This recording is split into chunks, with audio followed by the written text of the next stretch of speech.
Alors, notre travail s'intitule Profil des patients hypertendus en cas de fibrillation atriale.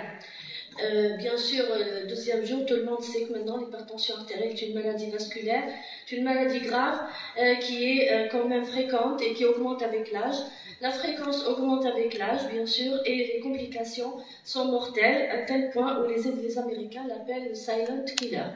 C'est une pathologie donc qui est pourvoyeuse d'AVC, d'insuffisance cardiaque et bien sûr de morbidité importante. La fibrillation atriale est une arythmie, donc c'est l'arythmie la plus fréquente, la plus fréquente dans la population. Elle augmente avec le vieillissement de la population et aussi apparaît avec les morbidités telles que l'hypertension, l'insuffisance cardiaque. Les AVC sont très importants en cas de fibrillation artérielle, en cas de fibrillation atriale. Et donc aujourd'hui, on vient de parler de l'association des deux malfaiteurs, donc l'hypertension artérielle et la fibrillation atriale. L'hypertension artérielle est le facteur le plus important dans la fibrillation atriale. Il y aurait donc dans 20% des cas, un hypertendu peut présenter une fibrillation atriale et les malades hypertendus présentent dans 70% des cas une fibrillation atriale. Et même quand il y a une tension artérielle chez les normotendus, donc même à 13 et à 7 mm de mercure diastolique, les patients pourraient faire de la fibrillation atriale. L'hypertension artérielle et la fibrillation atriale sont étroitement liées. L'HTA est un facteur de risque majeur de fibrillation. Elle favorise la dilatation, la fibrose cardiaque et l'instabilité électrique. La fibrillation aggrave le risque cardiovasculaire de l'hypertension artérielle. La coexistence des deux pathologies multiplie le risque d'AVC et la survenue d'insuffisance cardiaque. L'objectif de notre étude était d'identifier les facteurs de risque des patients hypertendus chez les patients en fibrillation, consultant au service de cardiologie de l'hôpital Bini-Messous et évaluer donc les caractéristiques et les morbidités des patients. C'est une étude descriptive transversale, prospective, au niveau du service de cardiologie, qui a duré plus de 2 ans, qui a inclus les sujets donc adultes et hospitalisés pour FA. Tous les patients ont bénéficié d'un examen clinique, d'un ECG, d'un échocardiographie Doppler, et les paramètres évalués étaient bien sûr, les paramètres recherchés ont été calculés à travers les marqueurs de risque cardiovasculaire. Les résultats. Donc vous avez ici, bien sûr, on commence par la fibrillation atriale. Nous avons eu 25% de fibrillation paroxystique, plus de 75% de fibrillation chronique. En fait, la fibrillation chronique ici inclut la fibrillation atriale persistante et permanente. Beaucoup de patients et la différence n'était pas significative pour les deux groupes. Donc, dans les deux groupes, donc la différence n'était pas significative. Il y a beaucoup d'hypertendus, 45% de malades, 45% et demi de patients hypertendus. Les patients hypertendus étaient beaucoup plus, c'est le contraire. C'était 54% de patients hypertendus par rapport aux malades non hypertendus. Les patients, donc, le sexe ratio est égal à 1 parce que les femmes et les hommes n'avons inclus n'avons pas fait exprès, c'était des malades qui étaient recrutés de manière consécutive et l'âge moyen était de 62 ans, plus 62 ans, à peu près l'âge moyen, plus ou moins 14. On voit ici qu'il y a une prépondérance quand même des hommes dans notre population, des patients hypertendus contre les patients non hypertendus. En fait, les patients hypertendus, dans l'histogramme, c'est en bleu, et les patients non hypertendus, c'est en rose. Donc, vous voyez ici quand même que les hommes sont beaucoup plus hypertendus. Tous ces patients sont en fibrillation, mais les patients hypertendus, les hommes sont plus importants que les femmes. Cependant, la différence n'est pas significative. Les classes d'âge, nous avons essayé de regarder est-ce que l'hypertension était fréquente. Oui, puisque l'hypertension artérielle devenait fréquente à partir de l'âge de 55 ans et beaucoup plus donc chez comme les patients sont en fibrillation, donc les patients en fibrillation étaient hypertendus beaucoup plus à partir de 55 ans et à partir de 75 ans, c'était des pathologies entre 55 ans et 75 ans. Il y avait deux populations, c'était les patients valvulaires, les patients patients ischémiques et les patients hypertendus sans morbidité, mais à partir de 75 ans, nous avons remarqué que la fibrillation était beaucoup plus due à autre pathologie que les valvulopathies. Cependant, on remarque que la tension artérielle augmente avec l'âge. Ici, vous voyez, parmi les facteurs de risque cardiovasculaire que nous avons screenés chez nos patients, on a quand même retrouvé le diabète et le cholestérol, qui étaient quand même très importants chez les patients hypertendus, et la différence était significative pour ces deux facteurs. Les patients hypertendus dans notre population n'étaient pas très tabagiques, parce qu'il y avait 4%, et la différence était significative par rapport à la population non fumeuse. Donc, le deuxième graphe, donc on a regardé aussi la sédentarité, le poids et l'obésité et les triglycérides. Notre population, la majorité était sédentaire, beaucoup plus les femmes. Le surpoids était une forte proportion, l'obésité était quand même importante et la différence était significative. Les triglycérides également, donc tous les patients avaient pratiquement un syndrome métabolique. Ici, on regarde la répartition des facteurs de risque qui étaient présents chez nos patients et ceux qui avaient une différence significative. On rappelle le diabète, le cholestérol et l'obésité. Notre population présentait des pathologies, donc une morbidité associée, dont les valvulopathies, les cardiopathies ischémiques, les dysthyroïdies. On retrouve quand même que les valvulopathies étaient la pathologie la plus prépondérante parce notre population est constituée de sujets jeunes, notamment les femmes qui présentaient encore les séquelles de valvulopathie rhumatismale. Mais on remarque que la cardiopathie ischémique prenait de l'élan et devient plus importante et la différence est significative. Les dysthyroïdies étaient présentes dans les deux populations. La dysthyroïdie n'a pas de valeur significative. Les complications cardiovasculaires, elles étaient importantes dans notre population. On cite l'insuffisance cardiaque. L'insuffisance cardiaque était importante légèrement chez les patients hypertendus, mais là, il n'y a pas de différence significative. Pour les accidents vasculaires cérébraux, quand même 16% des patients hypertendus c'était pratiquement le double chez les patients qui étaient hypertendus en fibrillation atriale, qui était quand même grave. Et on était surpris par la fréquence des insuffisants rénaux qui étaient soit sous-diagnostiqués et soit ils étaient, donc on avait calculé, donc on avait été exploré, qui n'étaient pas explorés, qui n'étaient pas diagnostiqués, et donc la différence n'était pas significative entre les deux groupes.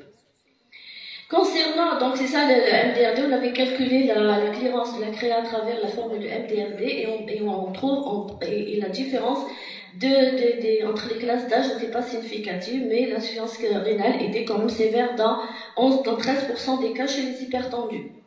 Les patients avaient des symptômes importants. En premier plan, c'était les palpitations qui étaient en relation avec la FA, suivi de la dyspnée qui était souvent des patients en insuffisance cardiaque, où c'était une dyspnée, donc suite à la tachyarrhythmie, les malaises dans 15% des cas chez les patients hypertendus, et l'hypertension artérielle parfois, mais il y avait des patients comme qui avaient une fibrillation silencieuse sans symptômes, et une hypertension artérielle aussi silencieuse sans symptômes.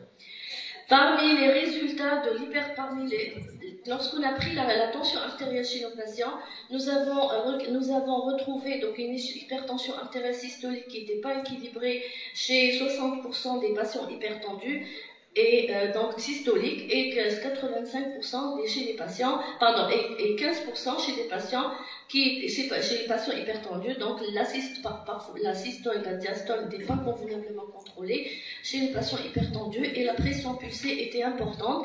Entre les deux populations, la différence est significative, notamment pour la pression supérieure à 60. Concernant donc les paramètres échocardiographiques, la dilatation auriculaire était importante puisque le patient était la prépondérance avec il y avait quand même des patients les patients en dilatation auriculaire gauche avaient une fibrillation permanente et donc la dilatation était beaucoup plus importante chez la population non hypertendue. Par contre, on avait quand même regardé s'il y avait une HVG et l'hypertrophie ventriculaire gauche était importante, 20% des patients hypertendus, et donc c'était dû à l'hypertension artérielle et la différence est significative. Donc voilà les paramètres, les fractions et la fraction d'éjection a été calculée. Nous avons fait des classes et plus la fraction plus la tension, la fraction d'éjection elle baisse, plus la différence elle est significative, mais qui est due certainement à l'insuffisance cardiaque, d'autres pathologies, parce que l'hypertension artérielle en général, 73% des cas avaient une fraction d'éjection au-delà de 50. La répartition maintenant du traitement, on a vérifié si le patient était bien traité, était bien anticoagulé. 80%, donc beaucoup de patients étaient anticoagulés du fait qu'ils étaient valvulaires ou prothétiques, porteurs de fibrillation, parce qu'ils étaient tous porteurs de fibrillation. Donc c'était quand même une bonne proportion. Par contre, on a remarqué qu'il y avait des patients qui étaient encore sous ASPG, probablement parce qu'il y avait une association des cardiopathies ischémiques. Et les AOT n'étaient pas utilisés pendant cette période parce qu'ils n'étaient pas disponibles. Concernant les traitements bêta-bloquants antiarythmiques, les bêta-bloquants étaient le traitement de choix parce que ces hypertendus étaient en fibrillation atriale. Et bien sûr, l'amiodarone n'était utilisé que dans 16% des cas chez les hypertendus, suivi de flécaïne et d'inhibiteurs classiques en cas de contre-indication au bêta-bloquant. Les bloqueurs d'USRA étaient très utilisés. En premier, en tête de liste, les ARA de 55% des cas, suivis de 28%. Les CUC étaient utilisés beaucoup plus chez les insuffisants cardiaques. Et nous avons remarqué que le diurétique le plus utilisé était le furosémide. Quant à l'aldactone, c'était 9% des cas chez les hypertendus, moins utilisé que maintenant parce qu'elle n'était pas encore entrée dans la recommandation du traitement de l'hypertension artérielle résistante, et aussi parce que les patients bénéficiaient de l'aldactone pour l'insuffisance cardiaque. Qu'est-ce qu'on va dire dans la discussion? Concernant la fibrillation atriale, il faut savoir que la fibrillation atriale, c'est une pathologie qui est quand même fréquente dans le monde. 77% dans alpha 49 et 21% de paroxystique. Ça a été démontré avant par Framingham. Dans notre étude également, nous avons eu 25% de paroxystique, 75% de fibrillation chronique. Et nous avons eu, comme je vous ai dit, des fibrillations quand même qui étaient silencieuses et qui ont été découvertes fortuitement ou alors par un haltère OCG. Et les fibrillations atriales donc silencieuses avaient le même pronostic que les fibrillations atriales symptomatiques et donc faisaient un retard de prise en charge. C'était la fibrillation et du vieillissement de vieillissement de la population. Le sexe masculin était plus important la fibrillation atriale devient plus importante avec l'âge chez les femmes enceintes, âgées de plus de 80 ans. Donc ça rejoint la fréquence masculine. Dans notre étude, nous avons retrouvé donc des fibrillations atriales chez des sujets beaucoup plus jeunes parce qu'ils étaient, comme je vous ai dit, c'était prépondérance des valvulopathies rhumatismales. Nos chiffres rejoignent ceux des pays maghrébins parce qu'on est dans les mêmes zones épidémiologiques. Donc, augmentation, donc on est toujours dans le traitement des séquelles du rhumatisme articulaire. Cependant, on voit arriver quand même d'autres pathologies qui causent la FA, telles que l'hypertension artérielle. Mais l'hypertension artérielle était décrite comme le facteur majeur dans ces complications d'hypertension artérielle via l'HVG, la réduction de la compliance VG, la dilatation de l'oreillette gauche, qui ont été déjà démontrées par plusieurs études. Il faut savoir que notre population augmentait dans l'âge progressivement, mais on demeure quand même avec une âge moyenne de 62 ans. Et la fibrillation atriale devient un problème de santé publique en Algérie, qui est dû, bien sûr, à cette hypertension artérielle. La pression pulsée est due au vieillissement et due à la rigidité artérielle et augmente donc par la suite la fibrillation atriale qui a été démontrée par plusieurs études parce que l'hypertension agit encore sur l'oreillette gauche par la pression et la dilatation et donc sur le myocarde atrial.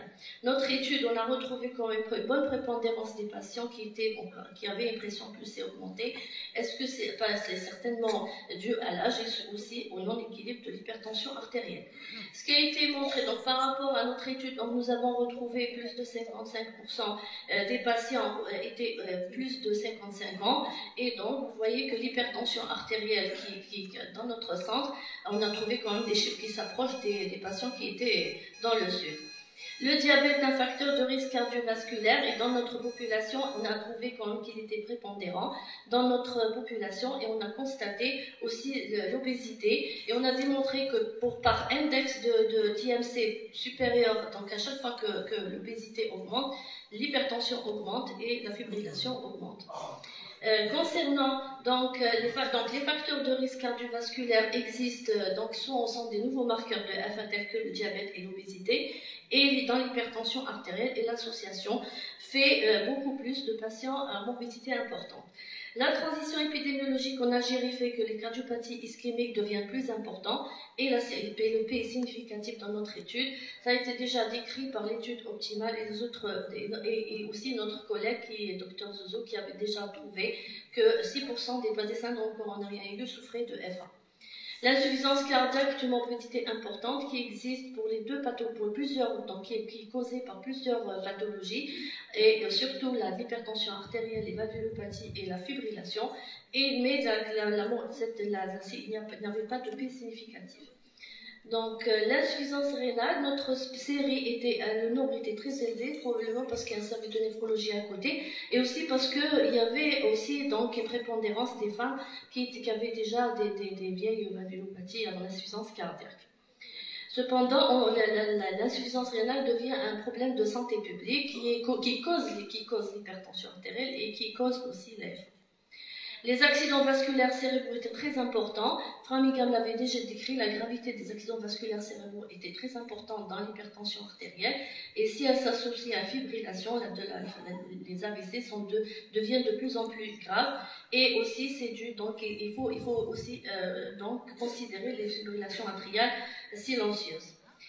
Professeur Baudouchat, merci de conclure. Je vais conclure.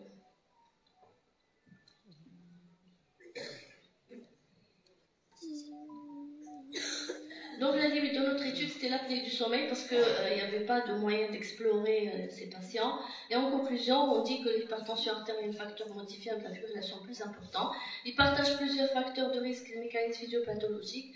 L'association des deux majore nettement le risque cardiovasculaire conféré par chacun séparément. L'hypertension artérielle et la fibrillation ont la particularité d'être souvent asymptomatiques. Il faut faire un dépistage opportuniste de la fibrillation atriale chez l'hypertension artérielle à partir de 65 ans. Le traitement de l'HTA fait partie intégrante de la prise en charge de la fibrillation, tout comme le contrôle agressif des autres facteurs cardiovasculaires. La cible du traitement est la même qu'en l'absence de fibrillation atriale. Le traitement anticoagulant est le plus souvent indiqué en l'absence de risque hémorragique et on préférera les AOD actuellement selon les recommandations.